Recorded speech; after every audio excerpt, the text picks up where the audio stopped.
It's a Manchu. Welcome to Minecraft Bedrock vs. Java, where I play through both versions of the game and compare the two. Last time, I built a general-purpose mob farm in Bedrock Edition.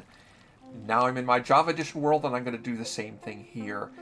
This particular mob farm is not going to be nearly as big and extensive. It won't have to be. It should give me pretty good mob drop rates, even though it's not going to be nearly as big. I've picked out a place to build it. Again, I think I want to build it above an ocean, and like right around in here will be a good spot for it. So nothing to do but travel there and get started with it. Okay, now in the Bedrock Edition world, I just built a pillar up from the bottom of the ocean up to the surface of the ocean and built a platform out there. But there is another method I can use. I didn't do this in the Bedrock Edition world simply because I didn't have a lot of lily pads, but I'm going to put down a lily pad on top of the water and then a bucket of lava on top of that. And slowly back away. There we go. And the flowing lava create a platform of stone. Now I'm going to build up from this point, what should be Y63 if I'm not mistaken. Yeah, surface of the ocean is Y63. And just build up 128 blocks. That's 2 stacks of scaffolding.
Okay, well, it's not pretty, but it's done. I grossly underestimated how many building blocks I would need to construct this thing. It is 8 spawning platforms, and each spawning platform I thought needed a stack of material to build. It needs actually more than a stack, maybe a stack and a half each, so I ran out of materials and had to improvise with whatever I had on hand. So it looks kind of like I cobbled it together with whatever materials I had on hand, because that's what I did. This mob spawner takes advantage of quasi-connectivity in the redstone.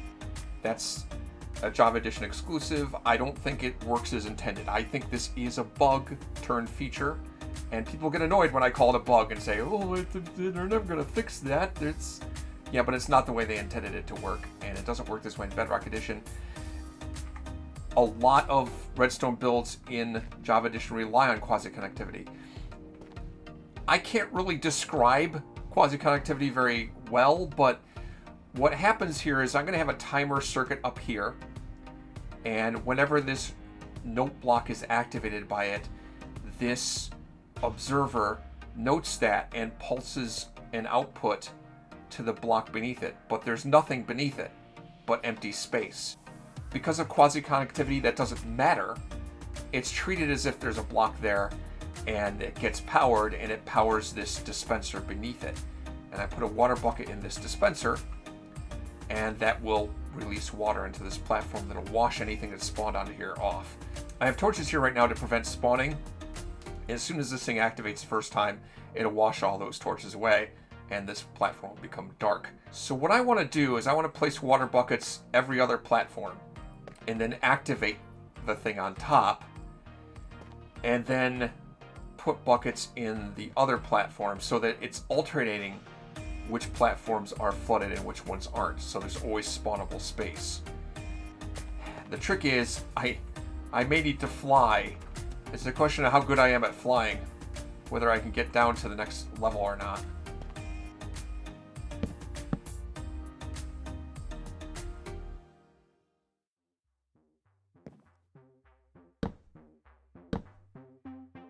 Screw that, I can't fly to save my life. I'll do it this way.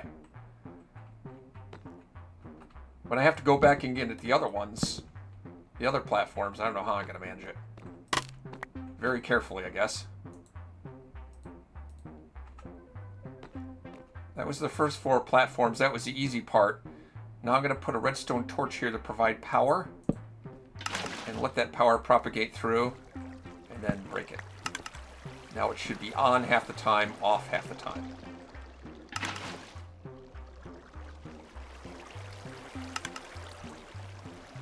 Now I just have to put buckets in the rest of the platforms.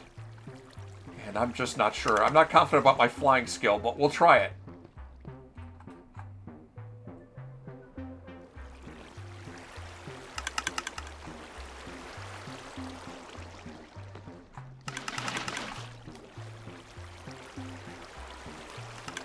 Nope, so far that didn't work. Okay. I forgot. I need the water out. I don't want it pulsing. I want it constantly on right now. Then I can flood the other chambers, and I shouldn't have to worry about mobs spawning while I'm doing it. Alright.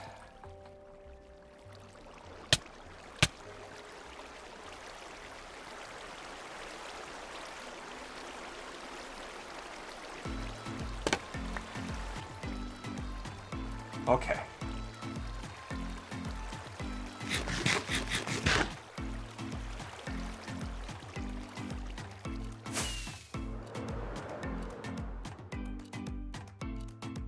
That looks like it. Yep, that's good. I have 4 flooded platforms, 4 unflooded platforms. There are buckets. There are buckets or water buckets in every one. Now, I want this on, off. I want this on half the time, off half the time. Redstone torch down. And break it.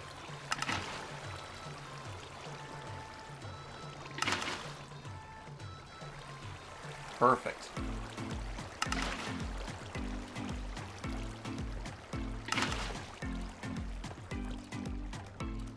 So it's hard to see through the tinted glass, but But what's going on there is the observer here detects when the note block updates, sends a redstone signal to the block of air, and that powers the dispenser below it and causes the dispenser to dispense a bucket of water. When that dispenser dispenses a bucket of water, there's an observer below that that detects that that dispenser has updated, and it sends a redstone signal to the dispenser below that. And it's just a whole chain all the way down, all 8 levels. Now let me go down to my AFK spot.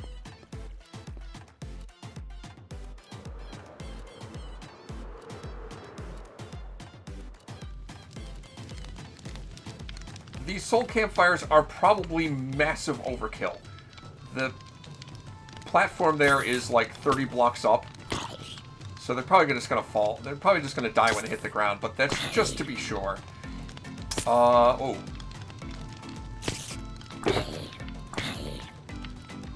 I left a hole. I'm going to fill that. Actually, I don't think I can get through there anyway. The only concern I have with this setup is witches, because witches might be able to survive the fall, and they definitely can survive the fire. They can hit themselves with a potion of fire resistance, and then they'll just sit there forever. But, as you can see, mobs are dropping down there like crazy. I'll just sit here AFK for a while and see what I get.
You know what occurs to me?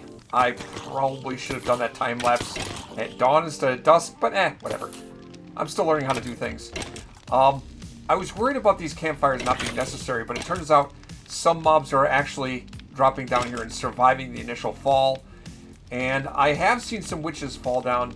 They haven't survived the fall, so I've been getting the drops from them. On the extreme edges of these chests, I have these hoppers set up in rows. So this chest is collecting everything from this row of hoppers, this chest everything from that row of hoppers. So the outer chests aren't getting as much drops as the inner ones.